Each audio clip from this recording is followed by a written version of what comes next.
Alrighty, we're getting started. 360 to be on.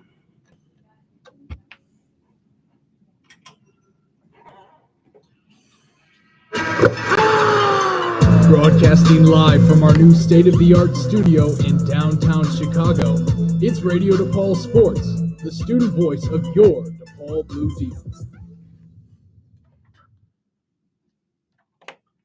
Good evening, ladies and gentlemen. You're listening to Radio DePaul Sports, Chicago's official voice for your Blue Demons, and I am your host, Scuba Steve. Thank you all for tuning back in. And ladies and gentlemen, I cannot overstate how frantic of a week for mixed martial arts it has been. With UFC 294 going through some drastic changes, less than 2 weeks out for the event, with Charles Oliveira pulling out against his lightweight title fight against Islam Makhachev, Paulo Costa pulling out of his fight with He's pulling out against his fight with Khamzat Chimaev at middleweight. There's also been some structural changes with the UFC, as the UFC has officially parted ways with USADA, who will no longer be doing drug tests for the fighters. And on the cherry on top, we also have some influencer boxing this weekend. And contrary to what I reported that last week, Dylan Dennis is still in the fight. However, it is just flipped sides where Logan Paul is reportedly now out due to a cut that he suffered while training, which makes this whole ordeal just insanely complicated. And I am so excited to discuss this with you all. And not to mention, we still got a fight night featuring Super Sadiq Youssef, one of the best featherweight prospects in the world, taking on Edson Jr. Barboza, which is going to be an absolute incredible main event. But on 30 minutes, we only got so much to talk about, ladies and gentlemen. So let's get this started. We have to start with this mayhem during UFC 294. It is a shakeup that everyone on every MMA platform that I read has been absolutely raving over. 11 days out from UFC 294, it was reported that Charles Oliveira had suffered a deep cut over his eyebrow that was caused by a head clash in training, which actually seems on brand for Oliveira, considering he trains with Shoot the Box, which is one of the gyms with the most stringent and hardcore sparring sessions that I have personally ever seen. And since they're known for this, they continue to have this mentality throughout their entire training sessions. Every training session they do, even if it's in preparation for a fight, it's not as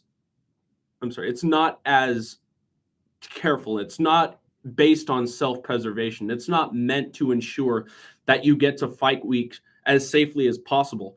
It is instead hindering and sort of laboring on the fact that they want you in the firefight 100% of the time. And many fans took to Twitter to voice their disappointment having Charles Oliveira out of the main event and not really getting to see what the rematch would hold, only to find out that an even better fight was scheduled shortly after. Alexander Volkanovski will now step in on 11 days' notice for Charles Oliveira to rematch Islam Makhachev. And ladies and gentlemen, I don't know why they didn't make this fight first. I understand they had to give Charles his just due. He's a former champion who defended the belt. And although I would have loved to see the fight, I would have thought that Charles Oliveira would have come into this far more prepared and far more patient and with far less reckless abandon than he came into in his previous fight. And despite this, there's no one that's had a better performance against Islam Makhachev, with the exception of Thiago Moises, who was able to get a knockout for Makhachev's lone loss in his MMA career. Alexander Volkanovski, by many people's assessment, won that fight. They believe that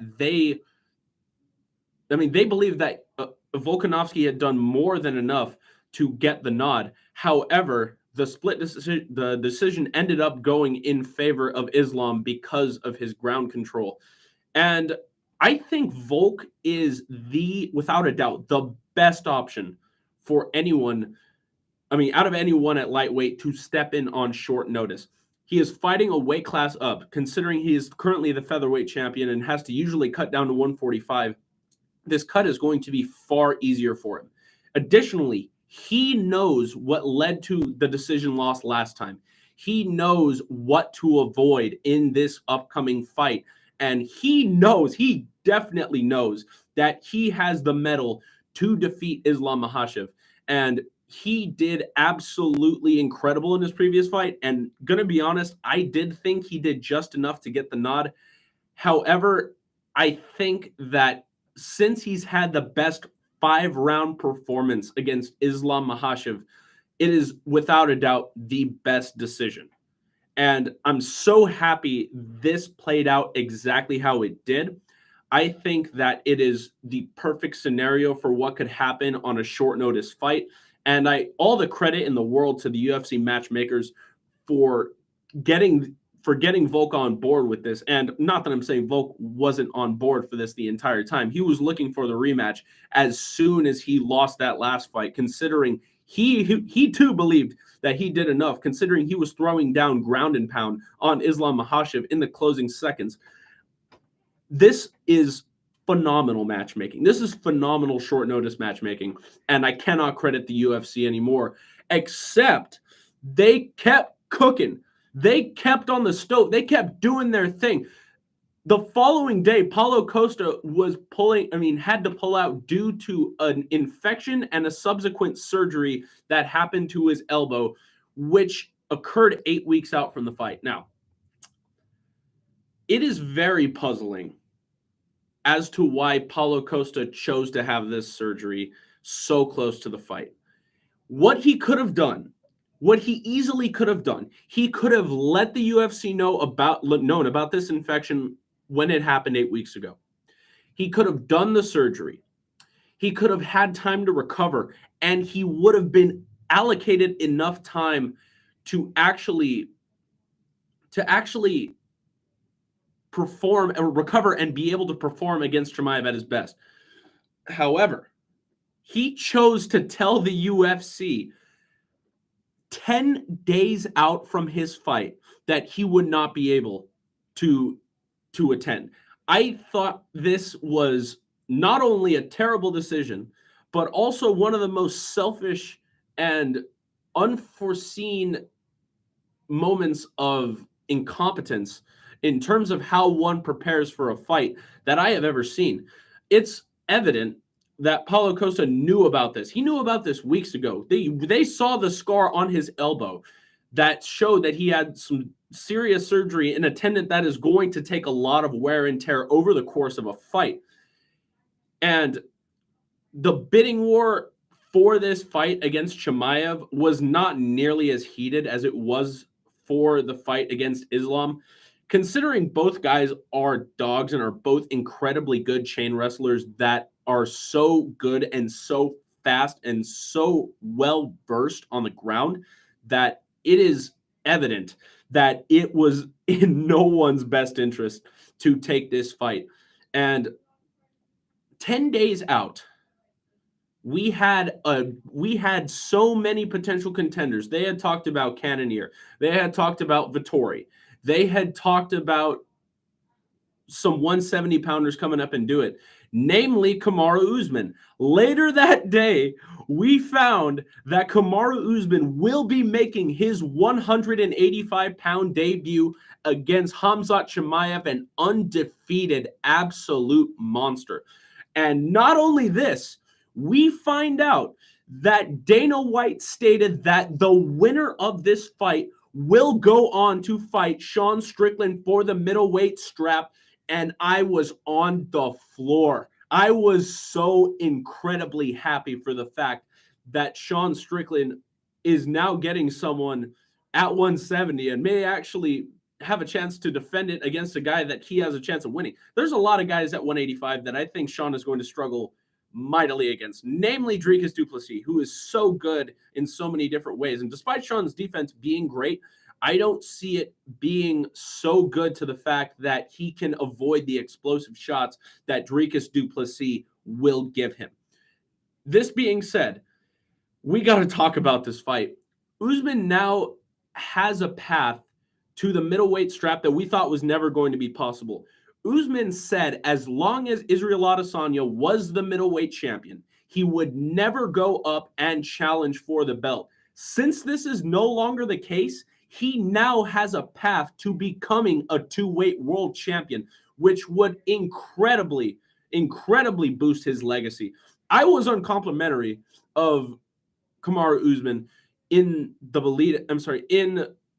a Twitter post earlier this week that was asking if we missed the Usman era. I do not miss the Usman era. If anything, I feel like he was a net negative for a lot of the welterweight division. But since he's making moves like this, since he's certainly doing his due diligence to get in a fight and to make sure that he has a place on this card and has an opportunity to elevate his stature immensely, it just speaks to the BMF that was residing in him this whole time. We knew he fought 3 times a year. We knew that he was one of the most active welterweights in the division. However, we did not see this after his 2 straight losses to Leon Edwards. He needed to remind us of really the fighter that he can and will be going forward. So, this also proves that Khamzat Chimaev will likely never challenge for the welterweight title, and he will stay at 185. We kind of knew that as soon as this fight with Costa was announced. However, I think this plays in Khamzat Chimaev's favor immensely. He is going against a fighter who is a natural welterweight. He is one that is the perfect size for 170, who is coming up to 185 and will give up some size to Khamzat Chimaev. The only advantage Usman's going to have is in the reach, and he has a 1-inch reach advantage. He has a 76-inch reach. Khamzat Chimaev is 6'2" and has a 75-inch reach. The height alone will make up for the discrepancy in reach. And not only to mention that, Khamzat's forward pressure will ensure that there is nothing that he is giving up in terms of speed, in terms of closing the distance, in terms of explosiveness, in terms of range. Khamzat Chimaev is one of the best one-round fighters I've seen since Conor McGregor's early 145 days. He is so good in the first round, and he showed that within his first 4 fights, only getting hit twice. No one has ever and will ever do that again. I don't care how good you are. Khamzat Chimaev had the perfect storm going into his UFC tenure, and I believe that this is going to be a bad matchup for Kamaru Usman, considering how bad his knees have become. And I think that legitimately his knees are going to be the difference. I think Usman is going to give up a significant amount of explosiveness having dealt with this. With this being the case, if he's able to get out of the first round, I think he will legitimately do well later on in the fight. I think he will legitimately be able to potentially gas out Chimaev, but that definitely remains to be seen. But incredible booking by the UFC, having these 2 events saved 10 days out from the fight. And the biggest of credits to both Alexander Volkanovski and Kamaru Usman for making some of the most serious BMF moves on short notice. We are going to take a quick break, ladies and gentlemen, for some commercials. We will be right back. This has been Radio DePaul Sports. I have been Scuba Steve. It's the Animal Stories news team, Uncle Air and Little Tommy. Here's a chance for you to win a shiny new dime. In the no one's on the stream. We got to make sure we got to get these roomies in here, don't we, folks? What's the quick way or to lack carry a thereof. reptile out of the house? You have 5 seconds. Okay, let's see. If you have an iguana, I guess I'd carry. Oh, I'm sorry, your time's up. What? You stick your lizard in a pillowcase or a cloth set. I was going to say that. Get more pet tips at ready.illinois.gov. Sponsored by the Illinois Emergency Management Agency. Does it still apply?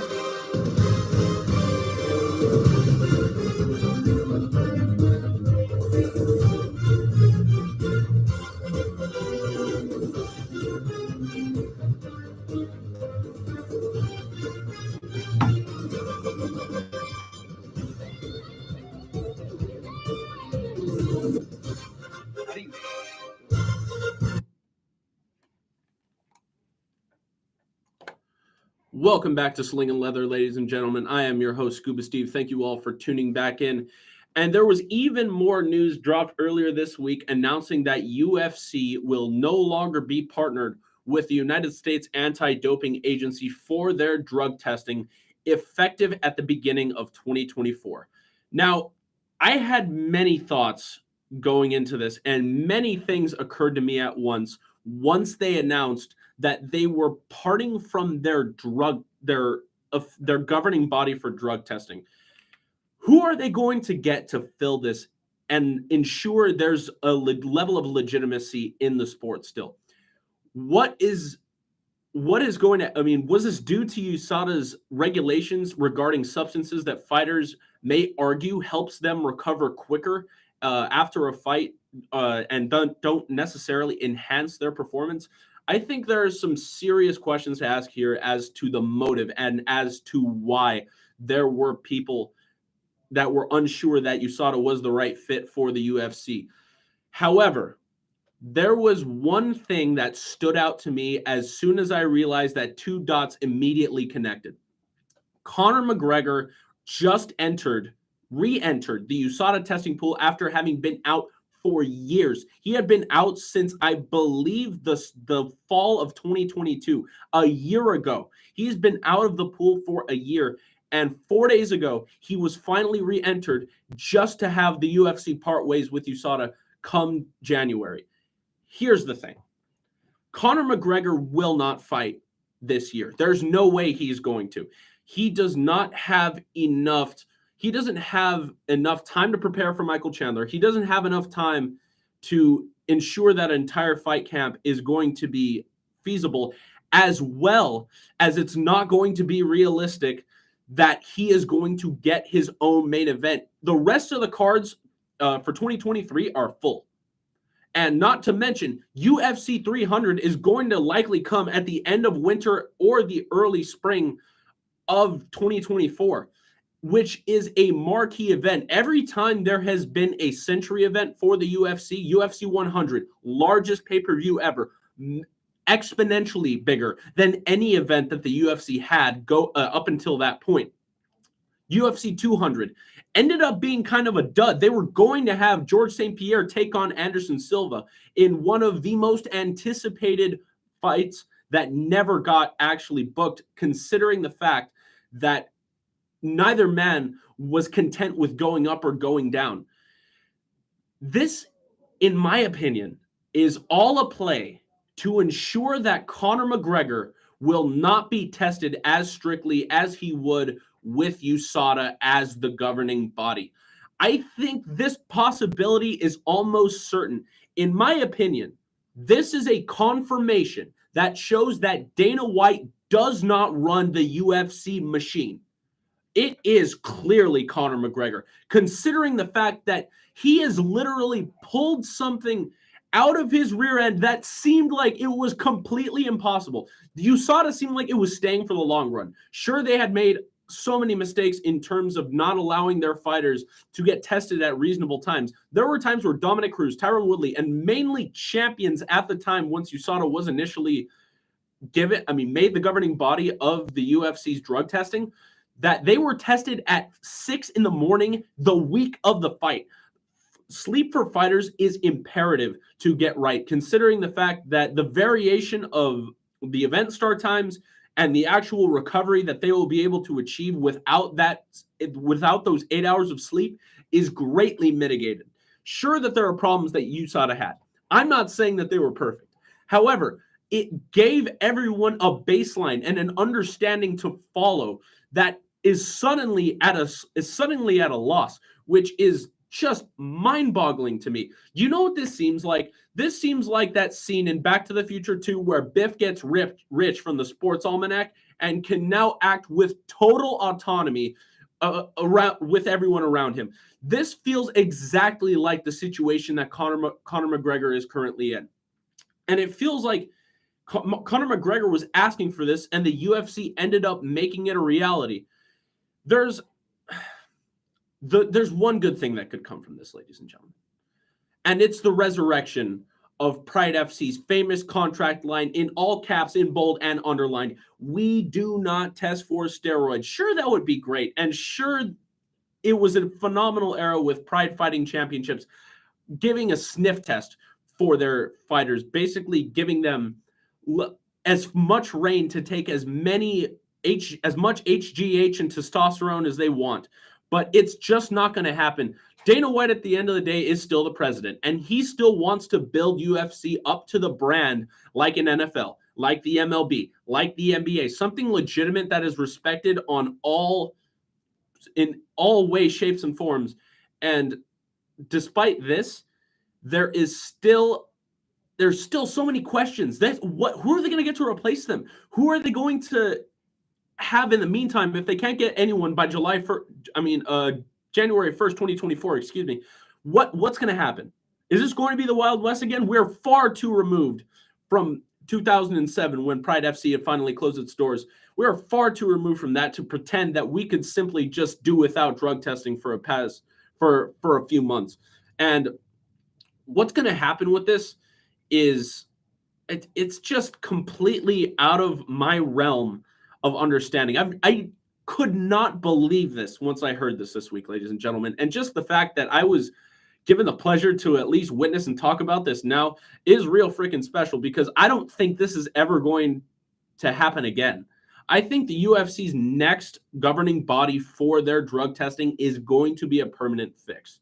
And I think they're going to have to keep them for a long time, a serious long time, not just the amount of time where USADA was implemented roughly 15 years ago, and just to have it axed at the end of this year, conveniently, so the sport's biggest star can get past some very stringent drug testing. So absolute mayhem in the UFC world, ladies and gentlemen. But now we got to get into influencer boxing. And I know my loyal fan, Ron Praveen, is Team Logang.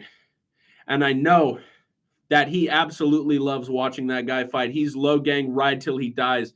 However, we got some news today that Logan Paul had suffered a cut over his right eyebrow, very similar to how Charles Oliveira pulled out of his fight with Islam Makhachev and is no longer able to compete in his fight against Dylan Dennis. And Platinum Mike Perry is no longer stepping in for Dennis. Dennis is going to fight. Dennis is fine. We saw him on the stare down today. His face looks just all right. Logan Paul did not show up. Regardless of who would have pulled out for this fight, I was so ready to watch Platinum Mike Perry's evolution in the boxing realm. He's been in bare knuckle fighting championships, BKFC, for a very long time now, and I think he will do incredibly well in the boxing ring. If he's able to fight in such a small circle, and it's an actual circle when it comes to BKFC, he will do just fine in a boxing match, especially against a grappler in Dylan Dennis, who has no business being in the ring with Platinum Mike Perry with boxing gloves on. In an MMA competition, you could say that he is more than worthy of being in the octagon with Perry, considering he has last fight in the UFC years ago, and he has been on his bare knuckle fighting championship thing for quite some time now. However, I feel that there is an even greater narrative going into this realization and this news that we just received this afternoon. I think that there's no limit to what an influencer will do to get pay-per-view buys. Get pay-per-view buys.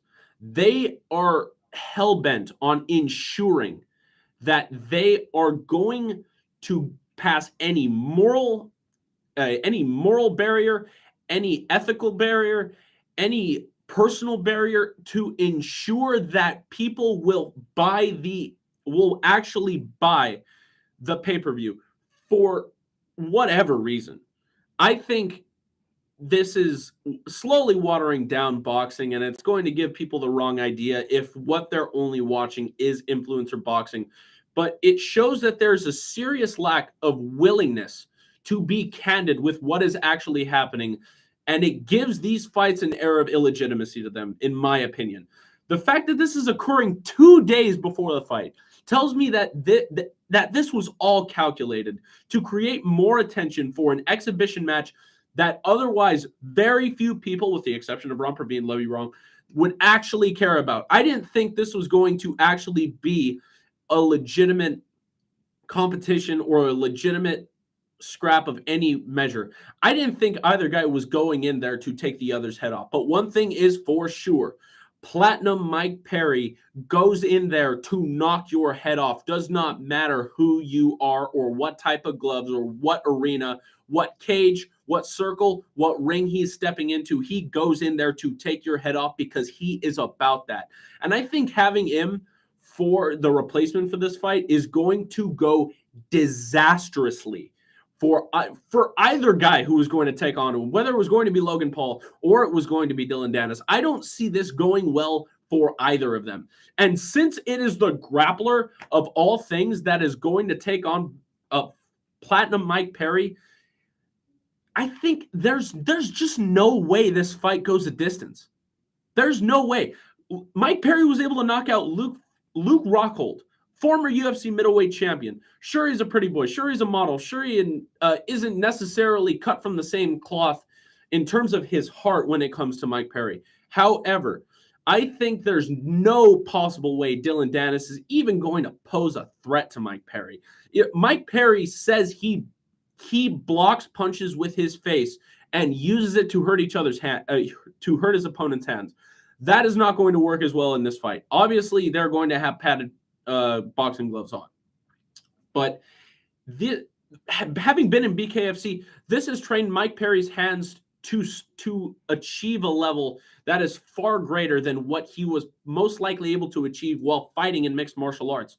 Every single fighter that Jake Paul had fought against had never been in a boxing match or had never been in as many boxing matches he has. Anderson Silva did technically box Tito Ortiz, but that was the only fight in boxing that he had actually done. And he has dominated everything. Platinum Mike Perry's now had 3 or 4 fights in BKFC and has been training his hands for that amount of time and for the better part of 2 years now. And I think this is going to make all the difference in this fight. I think he is going to be able to take punches better. I think he is going to be able to close the distance with much more reckless batting, considering he knows that he can take punches from someone's bare fist and be in a wider platform, being in a boxing ring rather than the small circle that is showcased in BKFC.